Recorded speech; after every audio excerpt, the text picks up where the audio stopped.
with neurodivergent learners have profoundly shaped my philosophy that every student possesses a unique cognitive blueprint. I have witnessed firsthand the transformative power of technology in bridging the learning gaps and creating and inclusive environments that honor the individual needs of every scholar. Today, we stand, however, at very fascinating crossroad. For decades, the way we taught biology in senior secondary classes has totally changed, and it had been relatively static throughout these years, using textbooks, diagrams, and dissections. But now the map of human brain is being redrawn by algorithms, and the way we understand life itself is being filtered through the lens of artificial intelligence. Our goal today is to bridge the gap between the complex world of neurobiology and the practical application of AI in our classrooms. We aren't just talking about gadgets, we are talking about reshaping the scientific mind for the next generation. We want to explore how these neural connections can make learning more intuitive. Let me introduce to the panelists who will help us navigate this brave new world. We are joined by four distinguished experts who represent the full spectrum of curriculum and leadership, technology, research, and clinical practice. Our first panelist is Mrs. Rashmi Lakhanpal. Good evening, everyone. Who is the head of Ground Perspective. She understands exactly what it takes to translate complex scientific theories into teachable, engaging curriculum for secondary students. Madam, over to you, and the audience will love to hear from you your tips. Good evening. I'm Rashmi Lakhanpal. I have been working with Indian Language School since 2003, and my teaching experience is more than 30 years. I'm head of curriculum development here in Indian Language School, and also I am head of science department. So as the topic is related to biology curricula, so that's why Mrs. Gurpreet Manaise chosen me as a panelist. Thank you so much, Mrs. Manaise, to choose me as a panelist. So I will try to give my inputs, whatever are required for in the curricula of biology, whether AI is should be used or not used. Thank you so much. Our next panelist is the Mr. Abdul Malik. Hi. Us from UK at Bangor University. Currently, he is conducting research on ethnic variations in health and social service use and well-being among unpaid caregivers. His research focus provides us with a high-level academic look at the evolving intersection of science and education. Mr. Malik, over to you. Hi, everyone. My name is Abdul Malik. I'm currently a PhD researcher and graduate instructor at Bangor University.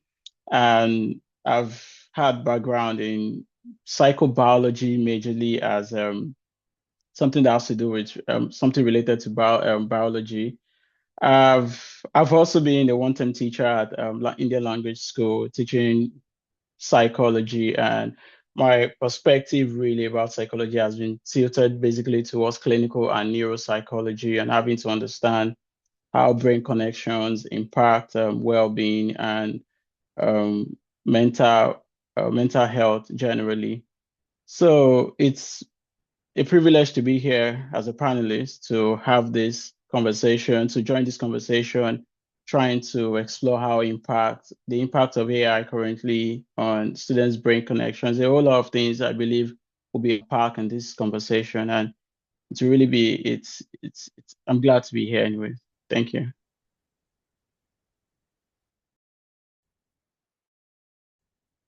Thank you, sir. Our next panelist, Dr. Hema Mohan, our resident AI expert, supervisor, and PGT physics. Dr. Mohan specializes in how we can integrate intelligent systems into the learning environment to enhance student outcomes and make the abstract concrete. Over to you, Dr. Mohan. Good evening and namaste, everyone. At the first instance, I would like to congratulate Mrs. Manaise for her degree and for her panel discussion today. And I'm happy to be a part of it. And from my side, I would like to give a little bit of input on how AI could better improve classroom delivery in the biology classrooms, not only in that, but also how AI can influence the engagement and interaction of students in classrooms. Thanks once again, Mrs. Manaise, for inviting me to be on the panel, and all the best to you again. Thank you very much. Thank you so much, ma'am. And last but not the least is Dr. Egenweze. To ensure we stay grounded in the biological reality of the brain, we have Dr. Egenweze, a consultant neurologist at the Lagos State University Teaching Hospital. He brings us the vital clinical perspective on how neurobiological functions actually manifest in the real world. Over to you, Dr. Egenweze.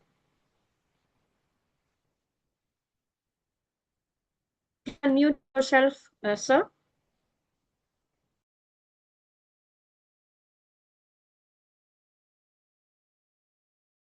Yeah, thank you, Mrs. Manaise, for having me, for the invitation to be among the panelists today. I mean, it's a great privilege for me to be here today. Like you said, I'm a consultant physician and neurologist, an expert in stroke and seizure management, and also in neurophysiology, especially in the field of electroencephalography and nerve conduction study and EMG.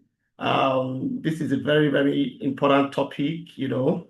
I really want to thank you once again for making me part of this panelist to actually unfold and explore the impact of AI on students' brain. Yeah, thank you once again, yeah, for having me.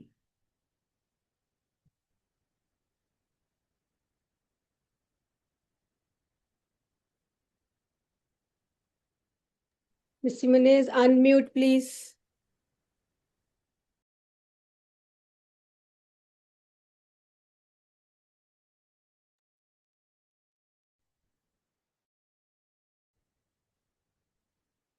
Sorry. Panelists, thank you for being here. Let's dive in now. Before we pick up the discussion, let's know about ZPD. ZPD stands for Zone of Proximal Development. It is cognitive space between what the learners can do independently and what they can achieve with the guidance of a partner or a teacher or sophisticated digital tools. Its importance lies in scaffolding. By targeting instruction within the sweet spot, educators prevent the students from frustration too difficult and the boredom from the tasks that are too easy, ensuring their optimal cognitive growth and engagement. So that brings us to the first takeaway of the panel discussion, how AI-driven learning impacts students' zone of proximal development, that is ZPT. My first question to our beloved HOT, Mrs. Rashmi Lakanpal, how can we ensure that AI-driven scaffolding in biology curriculum remains a temporary support that eventually leads to student independence rather than becoming a permanent crutch? Over to you, Mrs. Lakanpal. Yes. This is an excellent question and timely question which you have asked. It's a need of hour that it's required that we should know how the biology, how the AI is involved in biology, what are the functions. So I strongly believe AI doesn't inherently create dependence. Poorly designed instructional models that do. If the instructional model is poorly designed, definitely, then it will be a dependence where when AI is embedded within the structural pedagogy framework, like gradual release of responsibility, it can actually accelerate the independence rather than diminishing it. In biology or other complex subjects, like often the students are struggling with multi-step reasoning, data interpretation, or abstract mechanism. AI can play a powerful role as a structural scaffolding, similar to the guided questions from a teacher. However, the key principle must be that adapting fading. Now, what is this adapting fading? Means in the early stage, yes, the AI can help. AI can provide a strong support by guiding questions, structure prompts, and the stepwise models which are there for the subject. And in the middle stage, the support is reduced in hinting that that encourages students to identify the pattern by themselves. And in the final stage, the student should perform tasks independently with AI, either removed or limited for the reflective feedback. So this adaptive fading is very important for when the students wants to use the AI, and it will be helpful for them. And the gradual release of responsibility model, what is that model? I do, we do, you do. So first it will help, then we both will together do, and then only student will take over to work for that particular, whether it is a data interpretation or it is an experimental observation or whatever it is. But yes, we can take the help of AI in the beginning. But the real risk is here when AI becomes the crutch. So providing answers rather than provoking thinking, that's wrong. So the students are always having that idea that whenever we will give a question in the AI, they will get the answer. So the teacher should not ask those type of questions which are directly available on the AI. So there are some practical questions, real life relevances, which can be given so that the students should be encouraged to uh, give the answers by themselves by giving some case based questions. That is also helpful. If you will give some case and ask the question, or some experiment which is given and the students are happy to answer by themselves. So the real curriculum question is not whether students will use AI, but how intensively we design AI use in pedagogy. That is very important. How to use AI in the pedagogy, and how we are then, and how we are asking the question, the assessment in it. If it is implemented thoughtfully, definitely AI can reduce the cognitive overload of the early learning behind that build the confidence and gradually develop the independent scientific reason. So I can say at the end that AI becomes a bridge to autonomy, not a substitute to thinking. So we can use, but with the steps that is required. Thank you. It is an intermittent net which is creating the problem. Over to you, Mrs. Mohan, now. My next question to you is, what specific algorithms or data points are most effective in identifying students' current mastery level in the complex biology topics like genetics to set an accurate ZPD? Over to you, Dr. Mohan. Yeah, thanks for that question.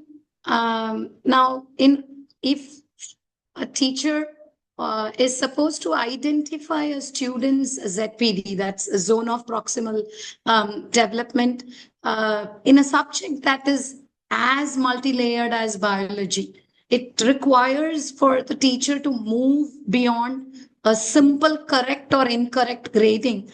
Rather than to do that, actually the system has to move to keep the student in that sweet spot, that is to keep them in a spot where the lecture is neither boring nor very easy or not very difficult. So in that case, in real time, the core algorithm for knowledge tracing could be a Bayesian knowledge tracing, where they use the hidden Markov rule. And how it helps in biology, or how does it work in biology, is if we take an example of mitosis, and the student actually knows the theory but consistently confuses the alignment of the chromosome between mitosis and the meiosis, then what the AI does here is a real-time analysis of the child's issue, and it performs a symptomatic diagnosis. So what the AI does is the AI tags the weakness as a metaphase specific, and instead of jumping to the next topic, the AI teacher actually presents a simplified visual sorting task where the child is required to identify uh, uh, a 3D simulation of spindle fibers. Now, if the student completes this task, then the AI is going to gradually increase the complexity of the comparison, which is basically the ZPD calibration. But if the child is going to continue to struggle, then it is going to drop down the level of difficulty to basic cell structure and start with the cell components, moving ahead with the spindle fibers. So that's how the data driven personalization of the AI, it functions very well in a digital tutor that values the process of the mistake rather than simply identifying it as correct or incorrect. I hope I answered the question to your best level. Brilliant, brilliant. I understood. Brilliant. Thank you very much. Thank you. Now I move to Dr. Eigenvese. My question to you, does the automated scaffolding provided by AIs stimulate the same neural pathways for growth as traditional peer-to-peer or teacher-led guidance within the ZPD?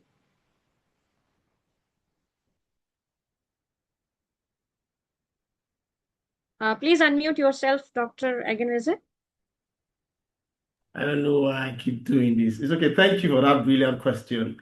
In this case, we need to look at the phenomenon of self-regulation and agency, whereby a student actively exercises control over his cognition, emotion, and behavior. Okay, and then the agency, whereby exercises choice, volition, or which part of learning wants to take. In this case, the students feels, more psychologically, safe, making mistakes in front of an AI, of course, because the AI is, non-judgmental. And, as a result of this fact, the student in question is able to take, risk, that is quite conditional anyway. That is only when the student sees the AI as a partner rather than a teacher or an evaluator in this case.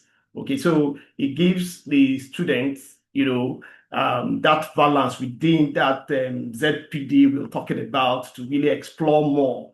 So students tend to actually do more when you don't judge them. Okay, and that is what AI actually brings to the picture. But I think with time, we'll probably see why this might actually be beyond this explanation I've actually given.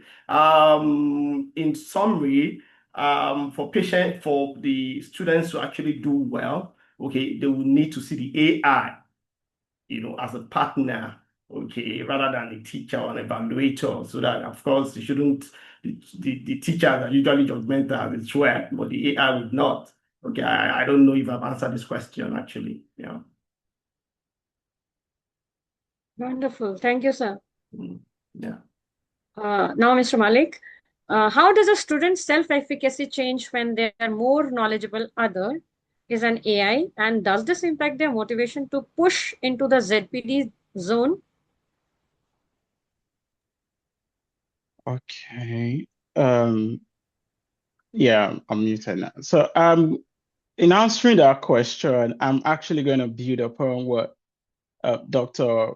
Aganweze just said, because when students interact with AI as a learning partner on its own, it helps significantly to influence their self-efficacy, that belief they've got in the ability to learn all these tasks. But traditionally in educational psychology, the idea of ZLPD is developed by this Markov Vygotsky. Yeah, so you're trying to say something you cannot do, but with the help of, you cannot perform this task alone on your own, but with the help of a guidance of a more knowledgeable order, who primarily before used to be teachers or peers in classrooms. So these have always been the supportive guide for students, but now we have AI serving as that supportive guide. And one key thing, just like Doctor said, is the psychological safety. As humans, generally, we feel more comfortable making mistakes with people were kind of, we feel that yes, they won't judge us. So it is natural for human. And for AI, I think that is one thing that they've really, really been able to build into AI. Even if you make mistakes, AI can just, tell you, don't worry, it's normal for you to make this mistake. So no one is going to literally laugh about your mistakes, just as it could have happened in classrooms. And this alone would kind of encourage the student to interact with AI more. But the thing is, it really needs to be regulated.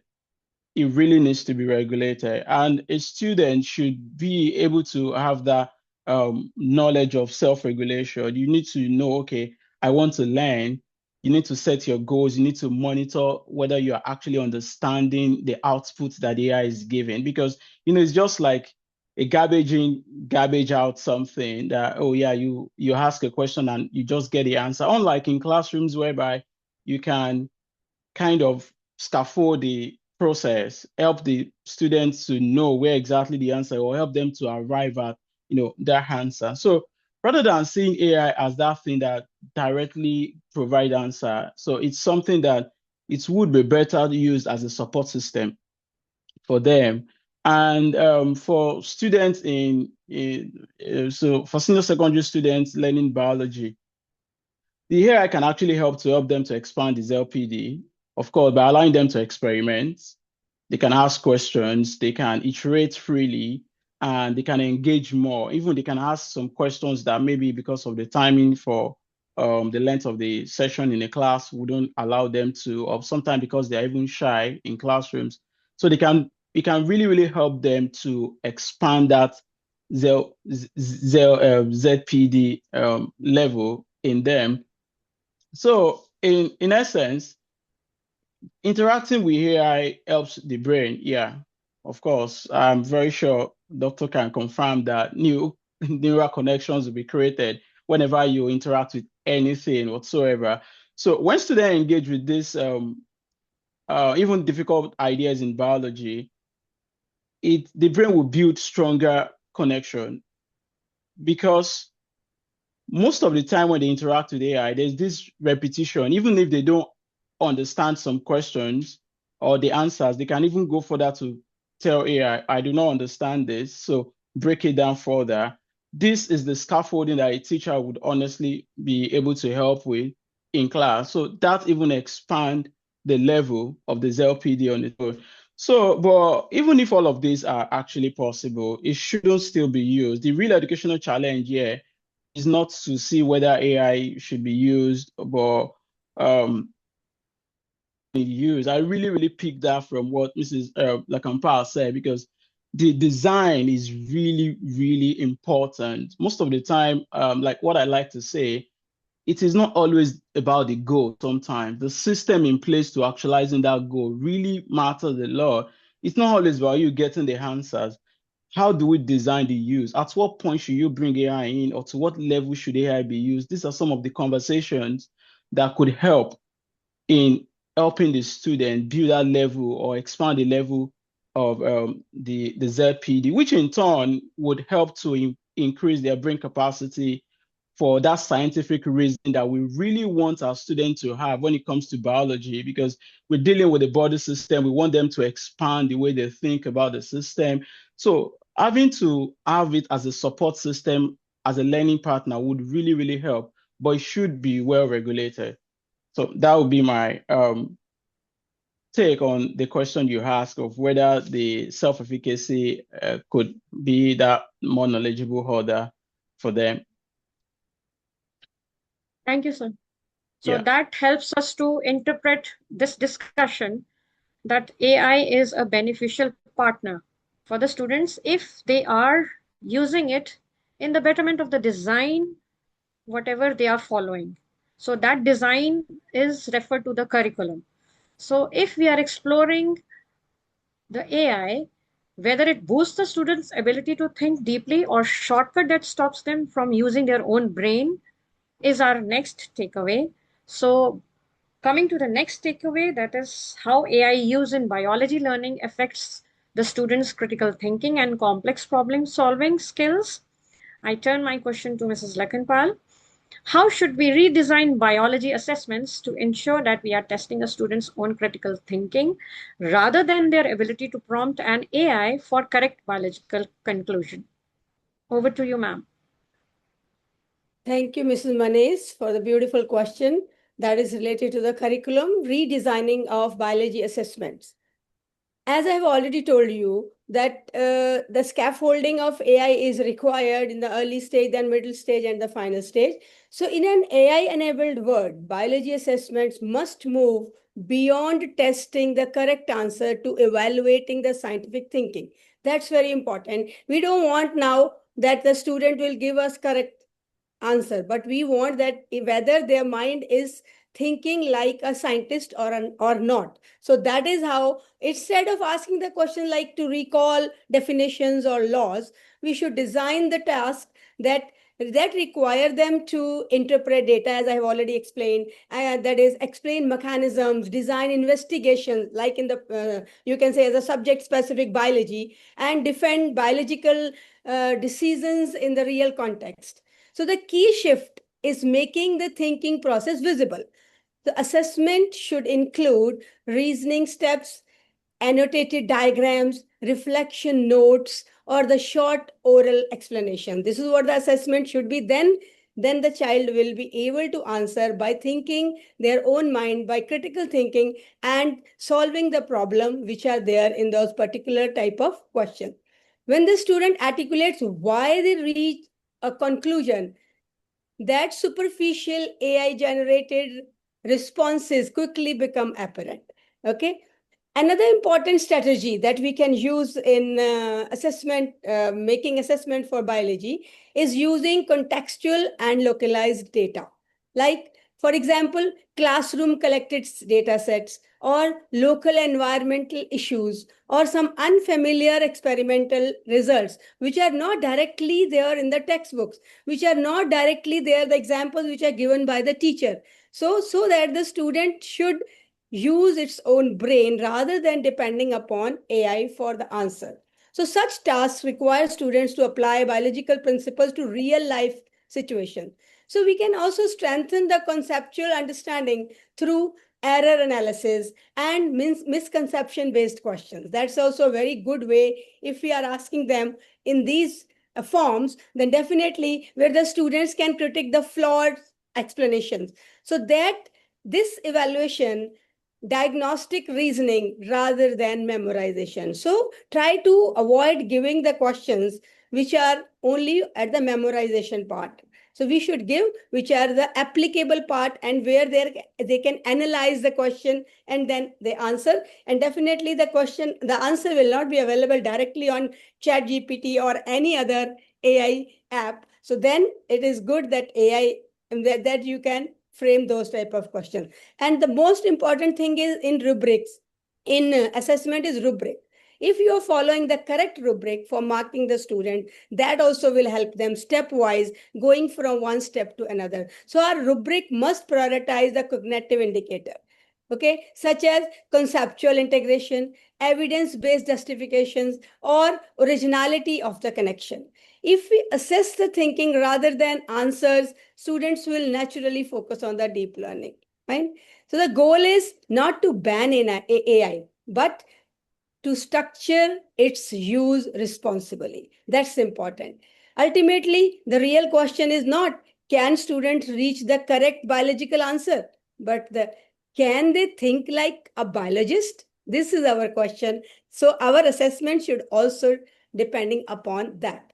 So if the assessment emphasizes inquiry or justification or reflection, definitely the biology education remains rigorous and future ready even in the age of AI. Thank you so much. I hope I have given few ideas to give good assessment in biology where the students can really use their brain. Thank you. Yes, ma'am, truly very fascinating. It means if we are using AI instead of the textbooks, or we are using AI along with textbooks, it means the whole of the assessment should not be product based. It should be Yes. process based. How Yes. the child is undergoing the assessments what steps he is taking or she is taking, and how he is elaborating and giving the answer in what steps. I think that matters, even if we are going along with the AI. Am I right? Yes, yes, perfectly. Thank you. Yes, ma'am. So grading students' investigative journey rather than just the final biological conclusion will not be important now, because we are now in AI era. And I believe that starts with the small classroom choices in the first place. Whatever choices we are making in the classroom will be the most important thing now when we are progressing with AI. My next question to Dr. Egenweze: is there evidence that outsourcing data interpretation to AI reduces activity in prefrontal cortex of brain, the area responsible for complex problem solving during biology lessons, sir? Please Yeah, unmute absolutely. yourself, sir. Yeah, absolutely. Yeah, thank you for that question. Absolutely. I told you that I deal with neurophysiology, EEG, inclusive electroencephalography. Yes, it's been proven beyond reasonable doubt that there is a reduction in brain activity, okay, during the use of AI to absorb, information, actually. However, okay, it is really called cognitive offloading, actually. It is not as if the AI is taking over the activity or the functions of the brain. The brain still has that, overpowering effect over AI, which brings us to the fact that, no matter how you use AI, you still need the functional brain to really direct you on how AI is, actually used. Okay. Sometimes you could, sort an information, okay, from, AI and then gives you something. Then it depends on whether or not you are fully grounded in that, information you're seeking. Perhaps you're trying to get a full grasp of that information, and that is why, you even, sought for the AI in the first place. But then AI can actually give you some false information. Okay, in that case, you need a kind of reverse, called reverse engineering, okay, whereby you critically look at that information and then you model that information to give you something, more correct. And because the fact that AI can give you some wrong information, really, okay, so the students, okay, are also encouraged to have full grasp of, that particular information that they are looking for. Perhaps they are looking for a different dimension. Now, I want to remind us here that like you said, the executive function is carried out by the prefrontal cortex, and of course, you know that the prefrontal cortex also is involved in three, major processes. Okay, so planning, of course, the curiosity, and then inhibitory effect. Okay, so it tells you how to combine all these, okay, to achieve a particular goal. Of course, looking at executive functioning, okay, which is part of, the executive function. And then, like I said previously, we are still talking about the overpowering effect of the brain. The brain is so important because if you look at it, before AI, you had the brain, and then the brain produced AI effectively. But AI seems to be making life easier. However, the brain still should be in control of information that we retrieve from AI or we get from the AI. That is what we are talking about here. Okay, and then that brings us to working memory. Okay, and then brings us to what we call, cognitive flexibility. That is what the prefrontal cortex, brings to the table. Now, your ability to be able to jump from one function to another without seamlessly, without stress. This is what the brain brings to you. And then I'm still trying to emphasize the superiority and the ingenuity of the brain, compared with the AI. Okay, so AI, quite all right, is very, very helpful. Okay, but then it still has to be managed well so that we can actually get the best from AI. Yeah, thank you. So that helps us to evaluate the importance of cognitive offloading. Now Yeah. I come ask Dr. Hema Mohan. How can explainable AI be used in senior secondary biology to show students the logic behind a prediction, thereby teaching them how to model biological problems themselves? Dr. Mohan. Thanks once again, Mrs. Manaise. When we move to senior secondary biology, we actually move from using AI as a black box. Black box is what is only going to provide you with answers. Instead, we start to treat AI as a glass box simulator. That is that which can give you reasoning and uh,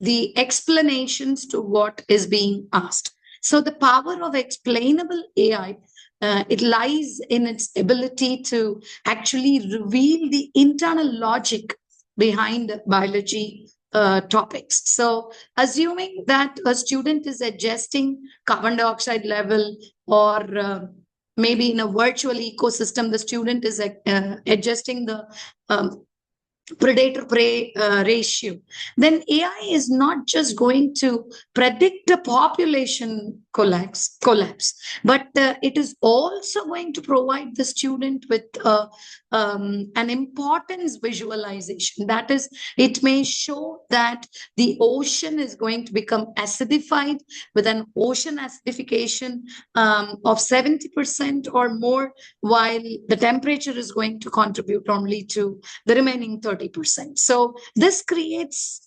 a student AI collaboration in the classroom. And AI has this ability to handle massive data processing and multiple variable modeling. So that is going to help the student with higher order thinking. That is, the synthesis part of the brain is going to be used up when the explainable AI comes into picture. So ultimately what happens is we are moving with the help of explainable AI, we are moving from what is the answer which a black box gives to how does this system actually work, which is what a glass box is going to provide.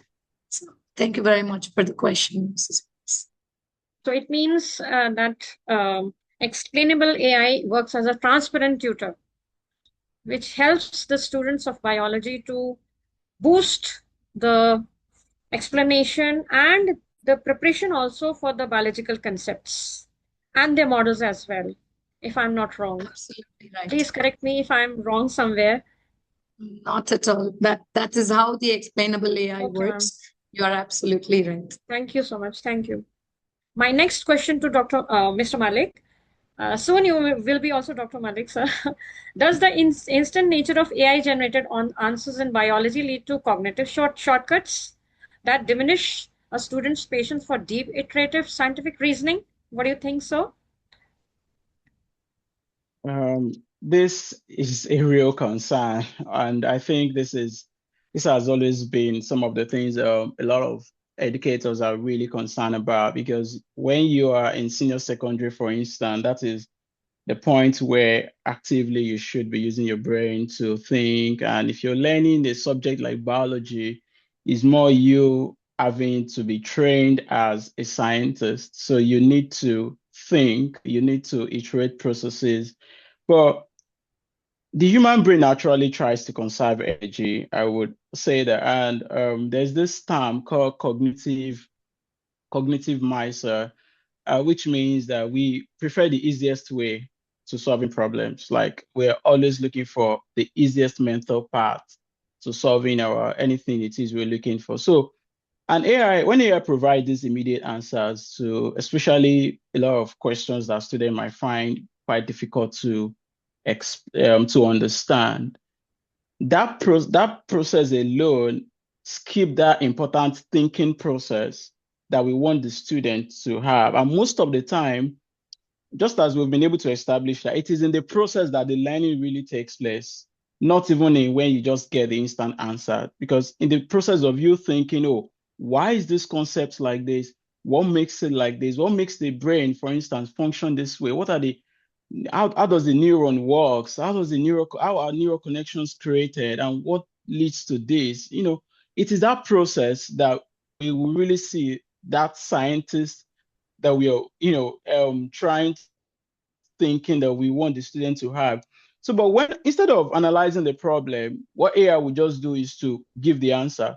Whereas if you want to follow the normal path, you first think about the problem, you form your own hypothesis. Oh, this is what I think could be. And this is when the students will be telling the teacher, oh, I think this is the answer. Oh, I think this could be the problem. I think this could be the solution. So, and in that process, even when it gets to exam, most times, I can remember then when I was actively teaching psychology, whenever I want to do anything related, we use in ILS that we call it experiential learning. It is what is happening in the environment, you use, because in this way they get to be able to relate what it is they're actually learning to how it happens in the environment.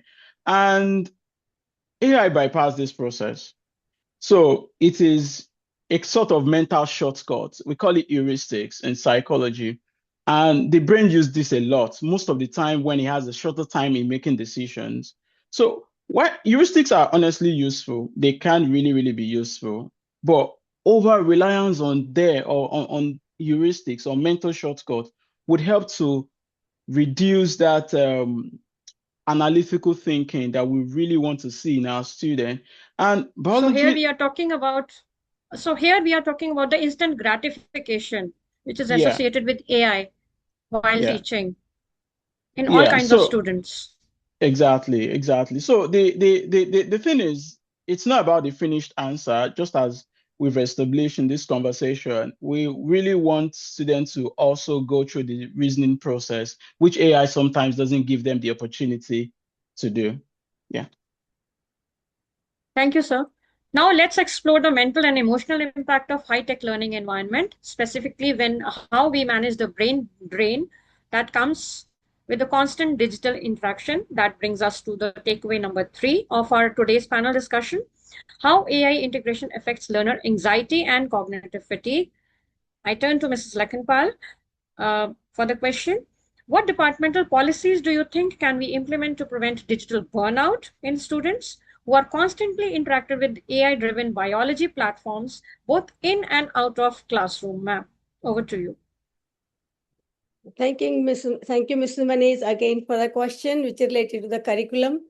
So, as a school leader, if you'll ask, responsible for the curriculum design, I believe that the solution to digital burnout is not removing AI, but structuring its use thoughtfully within the curriculum. As I've already mentioned, when it is used thoughtfully, definitely AI is a part of the curriculum, should be the part of the curriculum.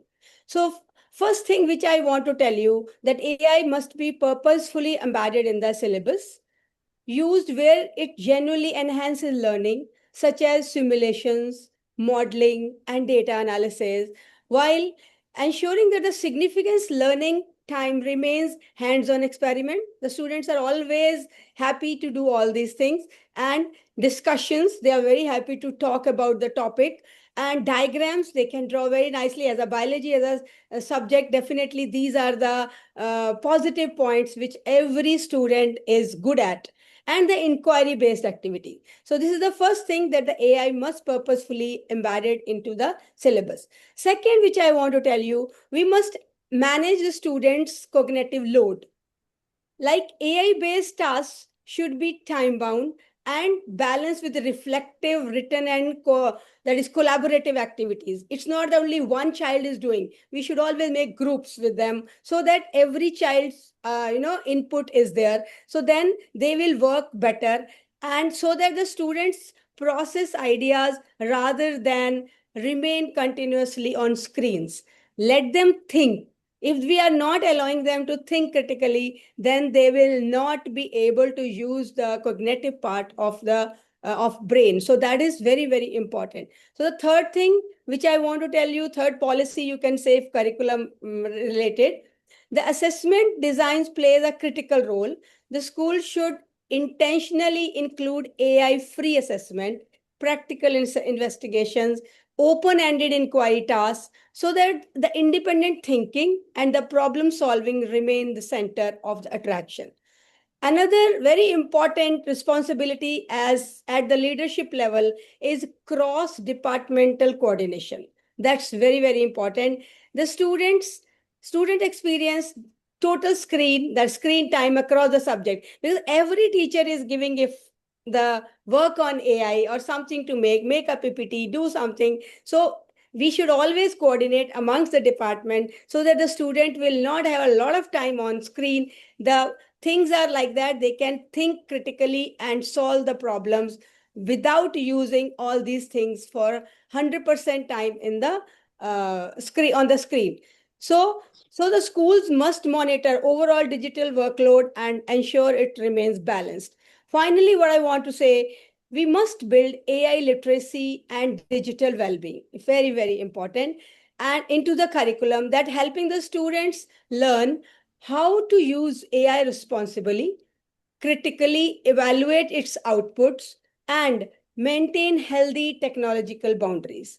Ultimately, our role as a curriculum leaders is to create balanced learning ecosystem. Okay, ecosystem. That is, so one where AI supports inquiry, hands-on experiment, and deepening the understanding, and the human interaction remains at the heart of the education. That's very, very important. So human interaction should be there. So technology basically should extend the learning, not exhaust the learners. That is what I want to give this takeaway, that it should extend the learning, not exhaust the learners. Thank you so much, Mrs. Manes. Well said, ma'am. Well said, ma'am. I It have means the your crux of the ideas. discussion is maintaining and establishing the digital boundaries whenever we are using the AI. Thank you so much, ma'am. Thank My you. next question to Dr. Mohan: how can we design biology learning interface to minimize external cognitive loads, ensuring students focus on the biological concepts rather than complexity of the AI tool, ma'am?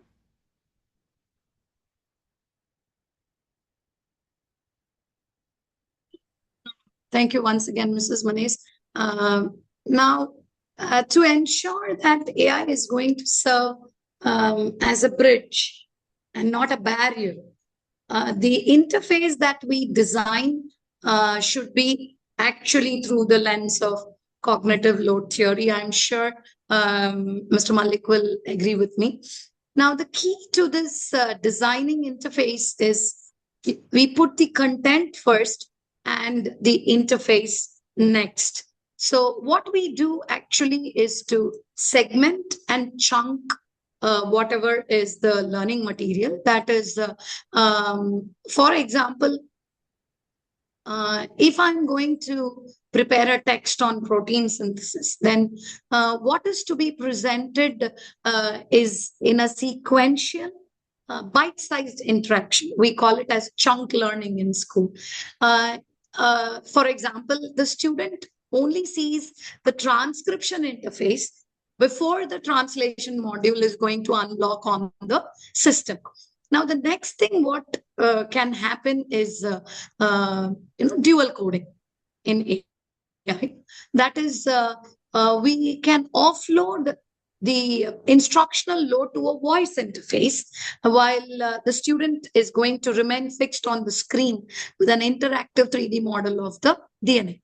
Now, by using this auditory channel for explanation and the visual channel for spatial modeling, what we do is we maximize the child's brain processing capacity.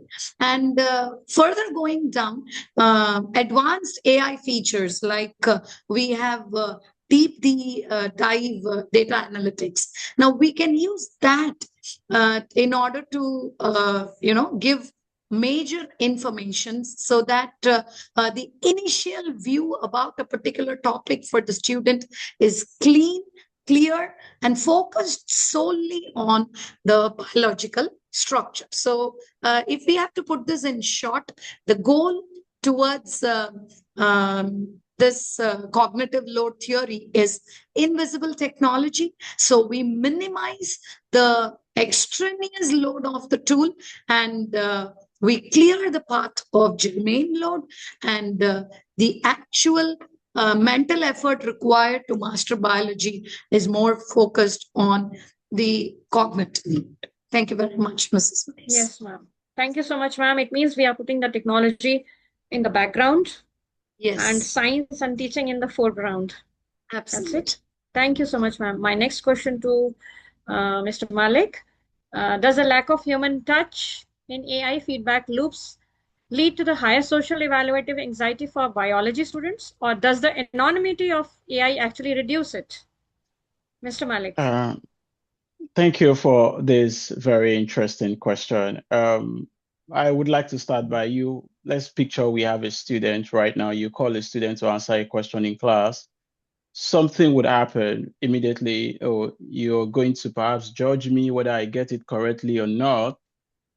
And you're going to also use that to maybe judge my intelligence. So whether I'm more intelligent than my mates or so, and you're not the only one doing that as a teacher, perhaps, or from the thought of a student, the peers are also in class too. And this barrier, I don't know if I should call it barrier, but this particular process, AI has already completely taken that off. So the students will feel like nobody is there to judge me. Nobody is trying to assess my intelligence. So in a situation like this, the fear of being judged negatively by others is out of it. But then we understand that when AI gives feedback, especially, it can really be too much sometimes. Students can, for instance, upload maybe a lab report or maybe an assignment onto the AI platform and tell AI to, score this. Then AI begin to dissect it. Your first line, this statement is wrong. Oh, the tenses are wrong here. The structure is this is bogus. That kind of feedback overload can also now bring the anxiety that you're even trying to take, that you think that will no longer be there. So, and whereas the mind that is using AI, maybe it is not well trained. There's something in AI called prompting. You should really be able to prompt correctly to even get the feedback that you really wanted. But if it is not regulated, or if you're not taught as a student on how to use it nicely, then you'll be equally be overwhelmed. So the lack of touch of human touch rather, may kind of reduce the anxiety and the anonymity in a way that we are hoping to reduce the anxiety as well. But the feedback on its own can have impact as well. So the most effective learning environment has to be it has to really be a balanced one, whereby AI can provide some kind of formative feedback, but teachers will be needed to provide that, emotional support, that encouragement, that deeper guidance, taking through that thinking process. Even though, okay, fine, a student has submitted their reports, then you can ask, how do you come about this? Fine, you've gone through that. You are not there as a teacher to perhaps say, okay, this is right or wrong, but I just want to understand how you come about this answer, because AI cannot do that for them. So as teachers, as educators, it will really, really be good if we adopt that process, because that's only where we can give that encouragement. That's only where we can give that emotional support, which of course is also needed for learning. So in a nutshell, the future of classroom when it comes to teaching generally is being shaped by AI, because a lot of teachers are saying, oh, maybe AI is going to replace them at some point. But I strongly believe that it's going to be a collaborative ecosystem where the teachers will still have their role to play, the AI system will also have their role to play, and the students itself, myself, we also have something to contribute to the whole cycle. So ethical guidance is needed. And for that anxiety, really, really, I strongly believe that the lack of human touch in AI would help to reduce the anxiety, kind of, but it could also have a counterproductive effect by providing too much of feedback for the student. And that is when the teachers would then come and try to balance the situation with the student. So I would say that for the anxiety related question. I hope that answers your question. Thank you so much, sir. So that helps us to analyze the psychological shift in the feedbacks when we are using the AI in the classrooms. Now the floor is open for Q&A session. The audience can put forward their questions so that we can look into it. So thank you, panelists, for your interaction, for your participation, for your valuable feedbacks. That brings us to the conclusion, and upon discussing with you all these takeaways, I come up upon the reflection that AI doesn't just crunch numbers, it takes the pressure off, helping students swap anxiety for confidence and keeping a classroom vibe positive and motivated. Integrating AI is a game changer for the classroom culture, and I believe that everything can start if we take up small steps one at a time. It lowers the stakes for the learners and keeps their motivation high. With new adaptive neurobiological connections, it has transformed learner anxiety into classroom confidence and sustained motivation as it aids in fabricating their novel neural connections. And it has to be successfully fabricated into the design of the curriculum in the schools as well, as Mrs. Lakanpal said. By reducing stress and strengthening self-assurance, AI creates healthier, more driven educational environment. So we come to the conclusion of panel discussion today. With the reflection and powerful realization that AI is instrumental in designing the competencies of 21st century scholars, it allows us to bridge the gap between the neurobiological potential and educational achievements. Thank you to each of our panelists for providing the practical insights and diverse perspectives and sharing their professional experiences that made us this dialogue so meaningful. Thank you so much to all of you.